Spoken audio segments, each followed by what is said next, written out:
نحمده ونصلي على رسوله الكريم اما بعد فاعوذ باللہ من الشیطان الرجیم بسم اللہ الرحمن الرحیم. میرے پیارے اساتذہ اکرام اور میرے مکتب ساتھیوں، السلام علیکم ورحمۃ اللہ وبرکاتہ.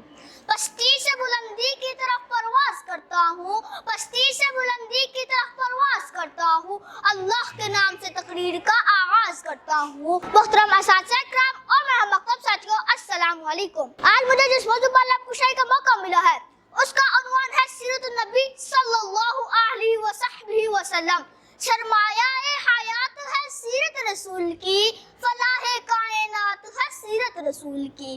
سرمایہ حیات ہے سیرت رسول کی، فلاح کائنات ہے سیرت رسول کی.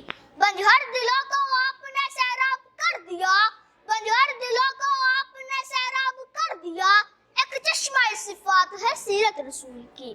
جناب والا، یہ وہ موضوع ہے جس کو بیان کیا جائے تو دنیا کے سارے درختوں کو کاٹ کر قلم بنا دیا جائے، دنیا کے سارے سمندر کو روشنائی بنا دیا جائے، زمین سے لے کر ہلا تک ہر حصے کو راکھ بنا دیا جائے. تو پھر یہ بھی گمان ہو سکتا ہے کہ دنیا کے سارے قلم ٹوٹ جائیں، زمین سے لے کر آسمان تک ہلا کا ہر حصہ پر ہو جائے، مگر سیرت مصطفیٰ صلی اللہ علیہ وسلم کا ایک باب بھی پورا نہ ہو سکے گا. ہو گئی زندگیاں ختم، قلم ٹوٹ گئے، ہو گئی زندگیاں ختم، قلم ٹوٹ گئے، مگر تیرے اوصاف کا ایک باب بھی پورا نہ ہو سکا.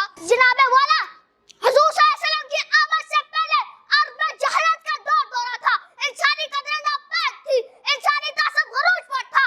تو پھر رحمت خدا بندی کا جوش آیا، انسانوں کو ظلم و جبر سے نکالنے کے لیے، ان کے دکھوں کا مداوع کرنے کے لیے، پھر ان کے زخموں پر مرہم